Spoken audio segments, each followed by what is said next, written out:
Welcome. I'm Rosemary Armao, and with me is my friend, my unofficial researcher, my fellow explorer of all sites of interest in the Northeast, Laura Bellinger. Regular patrons have heard her with us before. And today, we want to break the usual rule of my podcast, which is we're either talking about the mostly horrible news of the day, or we tell you some cool way to escape and be distracted from that horror. But this time, instead, we want to tell you about some readings that Laura and I have found. We've assigned them to each other and to my poor journalism students. And we think that this explains and kind of puts into perspective the criminal, really cruel treatment that we've been seeing would-be immigrants get lately at the hands of U.S. officials. It's amazing to me how long this has been going on for. While we boast about being a nation of immigrants, we tell an awful lot of lies and have for decades about immigrants. Oh, they're eating all the cats and dogs. That's just the latest iteration of it. We're going to be posting later on a list of the books that Laura and I are pulling from, so you don't have to take notes. And don't worry, I'm not assigning any homework. You're not my journalism students. But I hope that you'll find this as interesting a conversation as I have in talking over this stuff with Laura.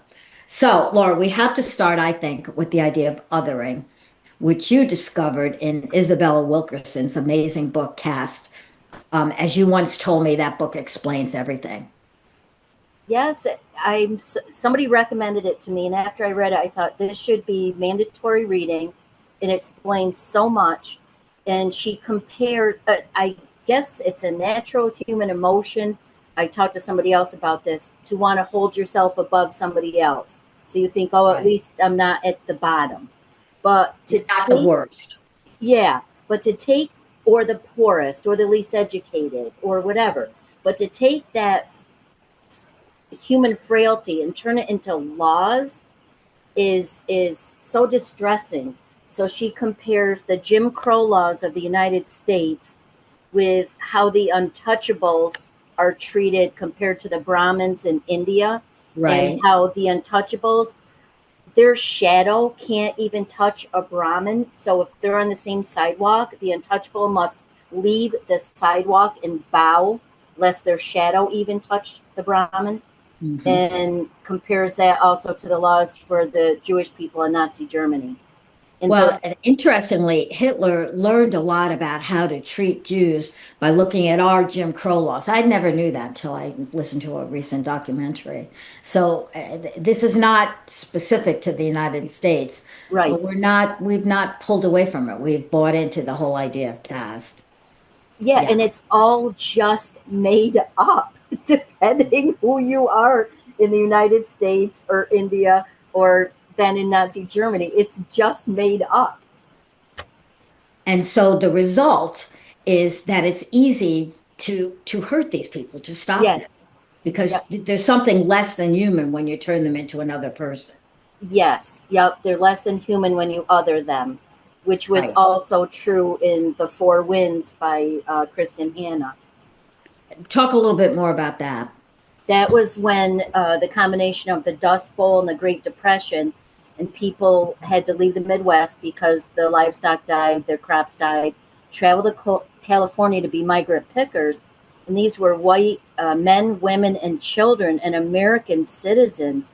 These were American-born white people. Yes. So it's not racism. It isn't, hatred of foreigners. It was, but they were turned into others. They were othered, and they were talked about just like the migrants are today, that they were predators, they were dirty, they brought disease.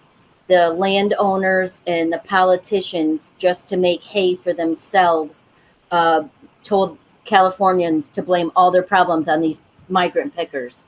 Stores and hospitals and churches all refused to cater them for these reasons. The institutions of aid and assistance would not even help them, correct?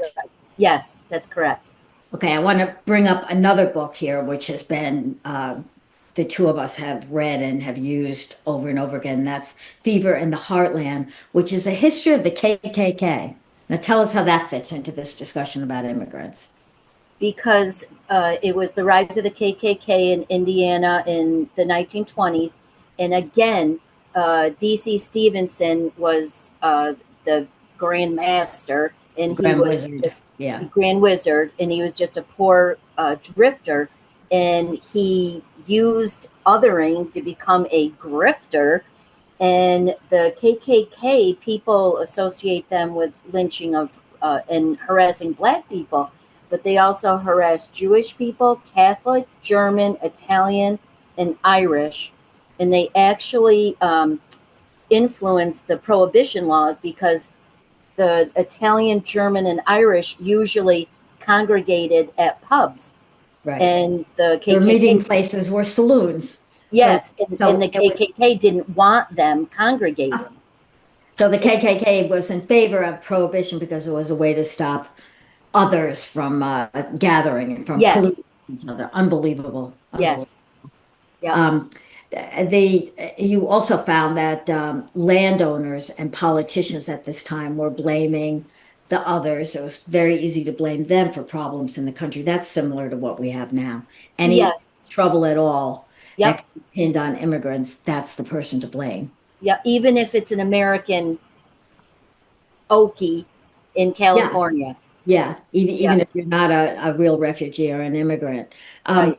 This is a little bit out of order, but it does come out of the Caste book also, and that is the treatment of children who are overwhelmingly affected by harsh immigration laws. And now we're seeing this odd thing where in the United States we've pushed out so many immigrant workers that we're short in factories. So states, Missouri is one, Florida is another, are easing child labor laws. Talk about that a bit. Um, yeah, I used to teach labor reform, labor history, and we talked about the War of the Bread and Roses and how people in first industrial America were trying to get labor laws, and it was just falling on deaf ears for the politicians until the children paraded down the streets and testified to Congress about what was happening to them. And one story that I shared with the kids was a 7-year-old girl was a bobbin hopper in a textile factory, and there was no OSHA, there were no child labor laws. And as she was hopping from bobbin to bobbin on the machines, her hair got caught, and it ripped out her hair and a 7-inch patch of her scalp. And that's what finally reached Congress, and they instituted OSHA and child labor laws. And now some of these states, right, they're saying, oh, gee, we should just let the kids work. And you know that that's going to be poor families because Of they're course, going to it's going to say, be the family of immigrants and poor Americans who or America. say we have the choice of letting you go to school or go to work to help our family. You drew my attention. I've not looked at it a lot yet, to an interesting book called Drawing Deportation, and that's a it's the work of children writing about Yes. their experiences. Tell us about that. Yes, I read that a long time ago, but the author worked with children in sort of an art therapy session, and children are so traumatized who can't really talk about their experience crossing the border with their parents and maybe being separated, and maybe what happened to their parents. She had them draw. And one thing that came up in that book is not so much about the children, but about the author brings up about ICE's budget. Do you want to hear about that? Yeah, sure. Go ahead. Okay.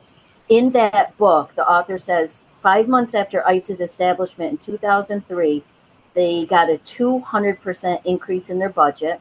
DHS allocated 1.6 billion to enforcement while allocated only 161 million to immigration services.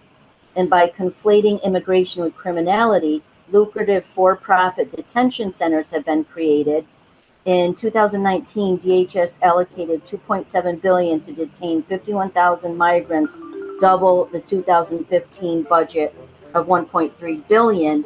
which brings me into the book that was mentioned in Mother Jones today, called Immigration Detention Inc., The Big Business of Locking Up Migrants.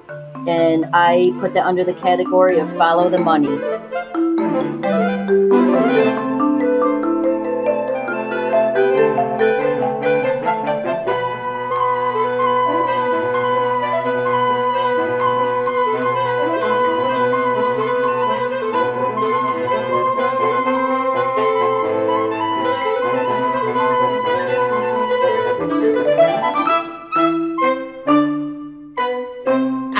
You brought up 2 points now. I'm going to try to connect them and we'll talk about both of them. We're talking, my dear listeners, with my friend Laura Bellinger, and you're seeing how she is. She knows so much about the topic. You got to like draw her attention to Sam one. So, exploiting children and their parents who are immigrating. Companies are making a boatload of money. And so is the US government. ICE is now the most well funded police or law enforcement agency in the world, not just in the country. It's extraordinary. So I do want to talk about the money, but let me keep you on the children for 1 minute Yep. because it has to do with why people immigrate, which is not to come and take advantage of American social network. It's not to horn in on welfare or any of those great programs. Why you would leave your home and come for that, I have no idea. But that is the belief. It's because they're running for a better life. There's an extraordinary PBS documentary. It's pretty old now, but very. I just had my students look at it because it still pertains. It's called Which Way Home, and it takes a look at Guatemalan, Honduran, and Mexican migrants. Kids, they are all teenagers. We're talking to like up to like the mid 20s, but they're all teenagers and young kids that they focus on, and they are jumping on freight trains at great danger. They're subjected to crime, to rape, to exploitation, to just being killed outright for their shoes or for the few possessions they have. Just to make it into the United States, they come with no idea of what they're going to do, who they're going to live with. They just have a view that their life would be better if they can get here. And that to me is the immigrant that I would like to see protected instead of what I'm seeing in the news every day, ICE barging in on families and pulling children away from parents and sending everyone home. So a little bit more about kids, if you don't mind, before I let you go off on how much money we make from ICE facilities. Yeah, and going back to your point of why people come, you and I discussed the books American Dirt, Everyone Who Is Here Is Gone. And you're absolutely right that a lot of people come from Central America because we messed around with their governments for years and we gave them oppressive leaders and we made their lives miserable. And then we're like, why do they want to come here? And Guatemala, Eternal Spring, Eternal Tyranny, explains the Reagan administration policies in Guatemala that made things so horrible for those people. And that's why they want to come here. And just one personal note, my neighbor owns a small leather mill in Johnstown, and he is a Trump supporter, but he hired a man from Ecuador last year. And he said, he's one of my best workers. He has a great work ethic. The wife, he owned a trucking company in Ecuador, and the wife was a teacher, and they had to come here with their children because the cartels were forcing him to use his trucking company to move drugs. Right. And so they're here. The wife is working at a big box store all night. She's looking for other jobs. So they're here, they're working. They want to work 2 to 3 jobs. And Yeah. Brent went to another business owner who has like an agriculture business. And he said, hey, this wife is looking for more work. And the guy would rather have his food rot in the field, and he didn't even consider it for a second, and he just said, I hate those people. Jeez. A word about the 2 books Laura mentioned. This is Professor Rosemary talking here. American Dirt is a novel. It's fiction, and it's written by a white woman, a gringa. And it came into a lot of criticism because there was a view that in order to write about immigration, you had to be an immigrant or at least you had to be Hispanic. You couldn't be a gringo. And yet the book is extremely compelling. And then you read the nonfiction book, an amazing book by Jonathan Blitzer, no relation to Wolf, called Everyone Who Is Gone Is Here.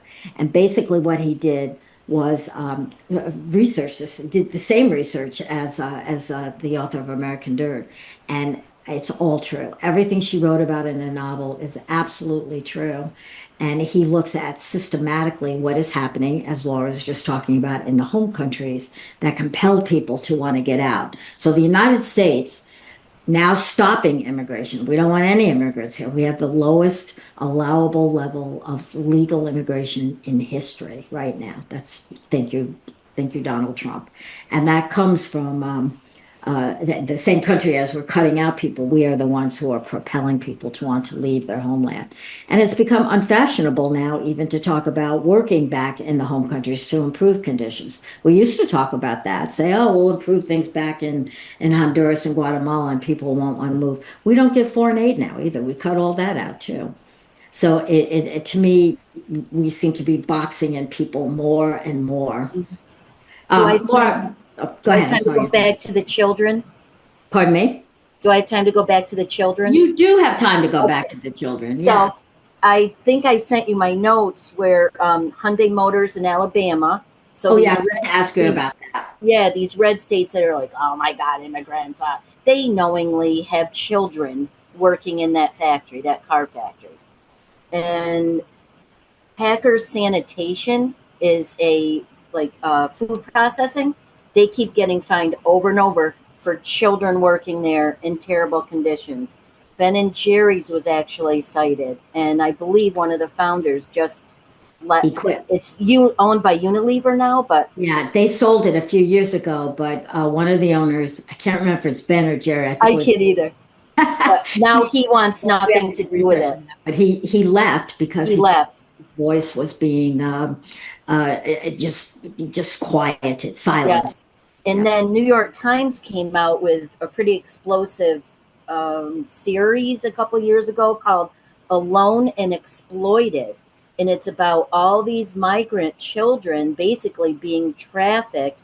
They get here, somebody shows up and says that they're not a patron. I can't remember the word I want to say, but they pick them up at these ICE or detention facilities at the border or whatever, and then they take them and make them work horrible jobs across the United States. A reminder that we are no experts. I'm Rosemary Armao. This is my friend, a former now retired teacher, Laura Bellinger. We've just read a lot about this, and we Mhm. want to tell you what we've learned, so that maybe you can follow that, or at least hear a different line than what we're getting from our government these days on who and what immigrants are.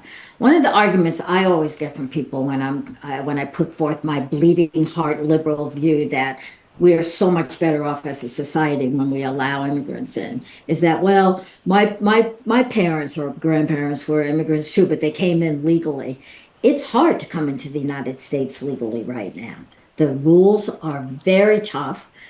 Even asylum, which it was completely legal to come in and ask for asylum. We're not allowing that anymore either. If you come in now, you risk losing your children, being put into a detention center for a long time.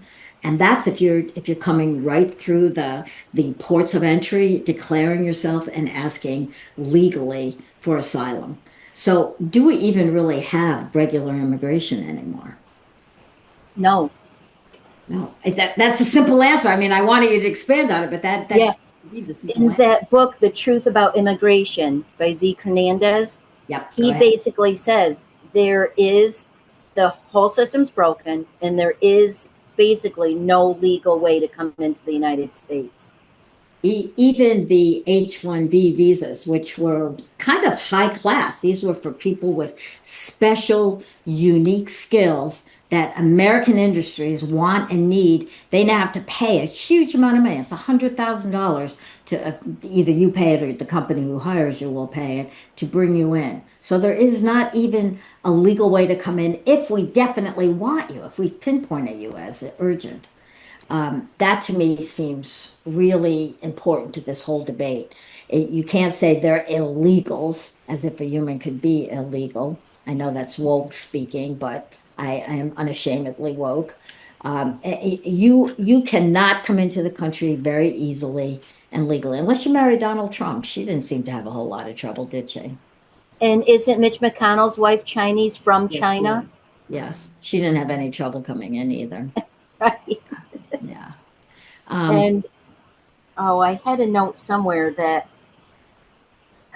oh, the US criminalizes immigrants even though being undocumented is a civil infraction. Correct. In fact, there is a trend right now, very interesting, I think, of ICE agents quitting. It's becoming more and more prevalent, which I just love because it's like the Gestapo who would say, "No, I was just following orders." But ICE agents who are being given the go-ahead to be as cruel and mean as they want, they're saying, "No, enough of this." And one of the main reasons they give is we were told we were going to go after bad guys who are threatening the country, and they are sick and tired of picking up, gardeners and teachers and shopkeepers whose only offense, as you say, is they came in without following, every letter of the law. That is, And I heard it takes 10 to 15 years to be processed. So, yes. of course, by then people are here, they have children, they have jobs, they're paying taxes, they're paying rent, they're buying groceries, they're established. Yeah, the whole idea that immigrants, we're now into the area that in your outline, my very organized researcher friend Laura sent me, your outline is the myths about immigrants, and that's that they steal the jobs. Just the opposite. They pay in to our tax system. If they collect salaries, then taxes are taken out and it goes into the US Treasury. And unlike us, who will eventually collect Social Security, unless the Republicans do some more dirty work, they never take out Social Security. They're not allowed to take it out. And so that's money that goes directly into the US Treasury. And it will be lost. We're talking billions of dollars will be lost when we as we continue this crackdown on immigrants. Yes, they have contributed $2 trillion, undocumented workers, because the employers make up Social Security numbers because a guy can't claim he's got a factory with two workers. You know Right. what I mean? So Right. if he's got 900 employees, he's got to make up Social Security numbers. And so they put into the system, and like you said, then they can't ever collect. And in Iowa in 2008, ICE raided completely unprompted a a food processing factory in Iowa in 2008. And they spent $5 million for the raid. Nobody claimed anybody was doing anything wrong. The undocumented people working there, like we just said, they were working, paying taxes, paying rent. The kids were going to school. They were shopping at the local shops. Right. And agents arrested 389 employees on the spot. And some were put in jail and some were instantly deported. And the owner did go to jail for making up the Social Security numbers. Mm-hmm. Trump pardoned him. Oof, oof, oof, oof. Yep. And that town has never recovered because that factory was like the main employer. Oh, you And have you have to tell me, you have to tell me or tell listeners the story you've already told me about the town that was in deep trouble and yep, Mexican laborers saved. Tell that Pennsylvania. story. Yep. In the book, The Truth About Immigration, Zeke Hernandez brings up, and you never hear this in the news, there's a small town in Pennsylvania, and they were just, there was nothing there. There were no jobs that like the leather mills and like other places around here. It was this little town of Pennsylvania. All the industry had died. The state wasn't interested in any sort of economic development. The federal government wasn't interested in any sort of economic development. So who comes in to save the day? Two Mexican companies invested in that little town in Pennsylvania and set up four factories. and it gave people, the local people, jobs. It brought that little town back to life. And then, once you have businesses and employees, then the stores open back up and everything comes together. And I only know about that story because I read that book. It's to me, that's like a tale of what could be. That's the way Yes, globalization should work and could work if we would just take a different point of view. yes. Nothing about this seems fair to me, epitomized by the dreamers.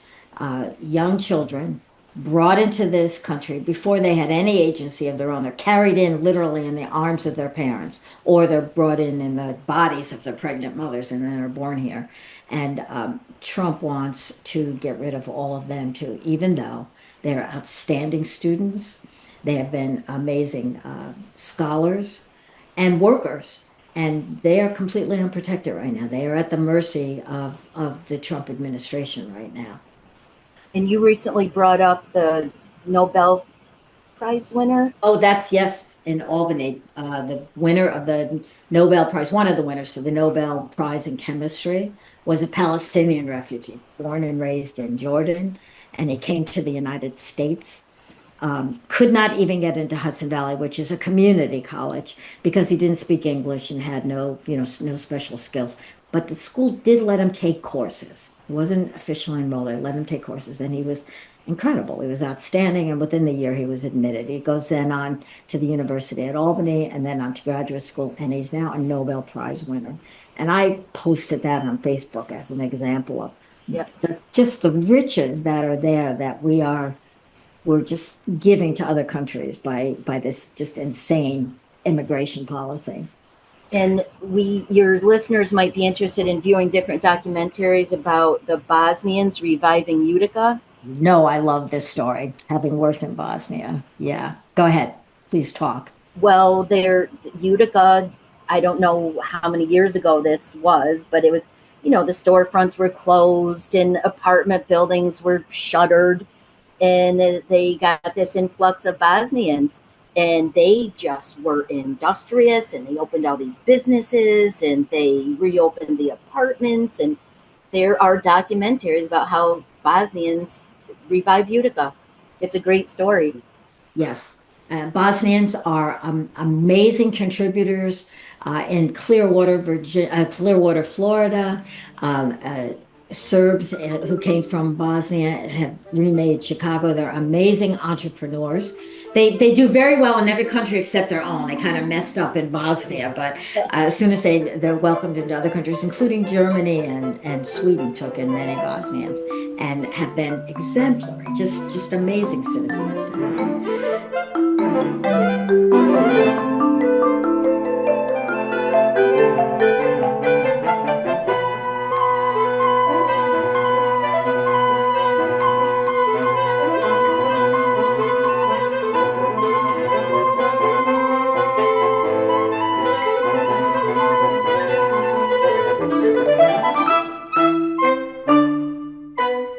So we are talking with my friend. I talk to her all the time. I'm just letting you in on the conversation this week.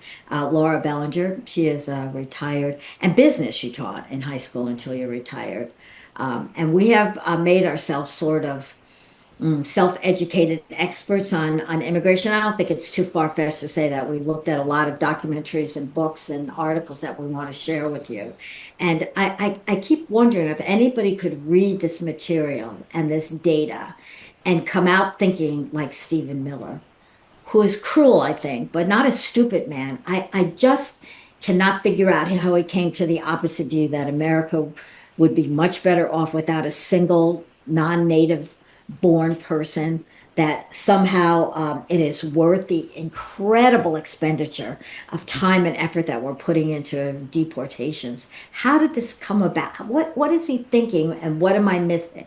In all these books, I keep looking for that. What led Stephen Miller to the exact opposite point of view that I have come to have, and you do too, I know. Well, I think it's two things at least, but like we said, othering gives them political capital with their base, and follow the money. These detention centers, um, there's a horrible story out of Georgia where this nurse worked at this big detention center. It was the biggest employer in Georgia. And these women who didn't speak the language they had no crime except trying to seek asylum here. And they were put in this detention center. And they kept trying in their language to ask this nurse, like, we think we just had a procedure and we don't know what it was. Can you please tell us what happened to us? And she finally deduced what they were trying to ask her. And she went and read their records. They were being given unwanted hysterectomies. Wow. Is that Nazi Germany? And this is now. And this was recently, a couple years ago. And they were being given unwanted hysterectomies and gynecological procedures. And after this nurse was a whistleblower about it, it got investigated and the detention facility was shut down. And the people in the town were not mad at ICE or the doctors or the government. They were mad at her because it shut down the biggest employer. Right, right. There's a story out today as we are taping this about a huge ICE detention center in the South in Texas that's just bringing lots of economic development to the city. So it's like having I guess, a big prison in upstate New York that Mm-hmm. the local people depend on it for income.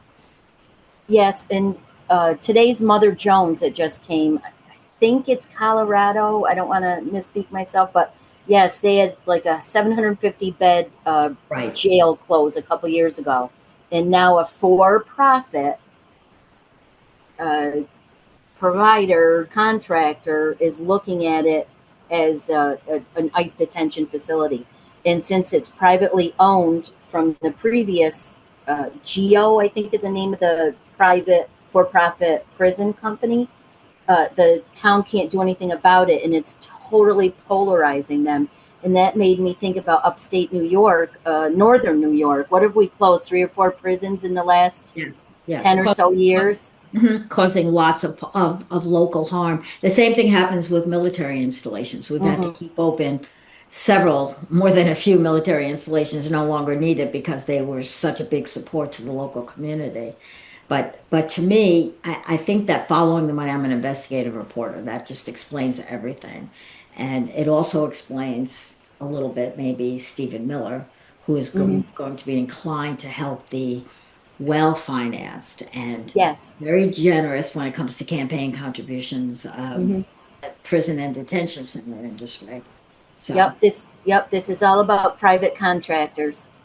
it really is. Anything else that we not talked about on immigrants that you'd like to bring up? We have just a few more minutes left. Well, again, we talked about the red states are like, oh my God, immigrants, especially Texas. They were busing them all over the place. Then you read the Yes. book, The Great Escape. And after Katrina, the wealthy oil companies did not want to pay American wages to highly skilled welders to repair their oil rigs out in the Gulf. So they purposely went to India and lured and lied to skilled Indian welders and told them, if you come here, we'll put you up in apartments. If you stay enough months, we will get you in the process of getting a green card. You can bring your family. They Yeah. made these men raise $20,000 each to come here, which is illegal.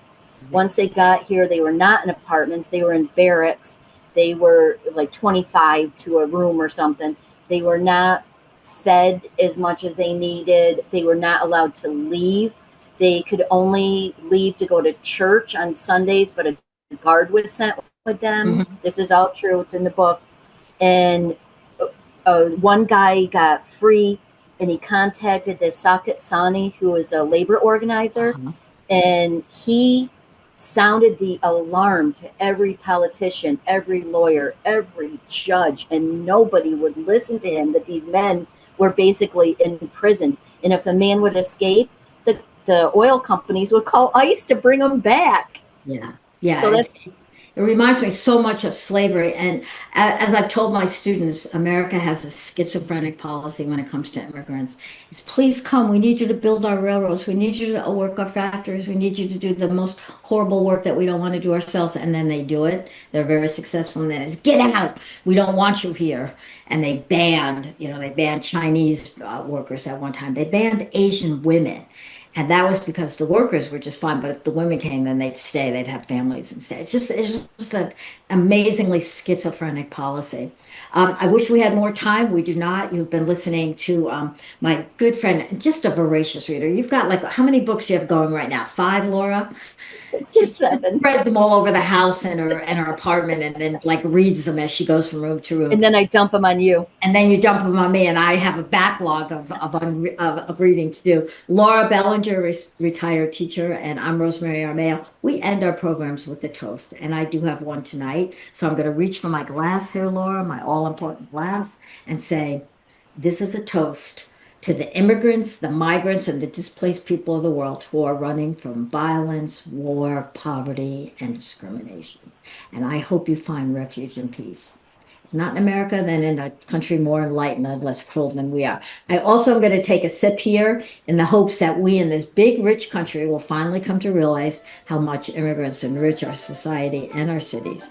And finally, a big, big toast to those brave ICE agents who are fighting back against heartless and illegal orders. They're doing this with words and by quitting, and I hope more of your colleagues join you to do the right thing. Thank you.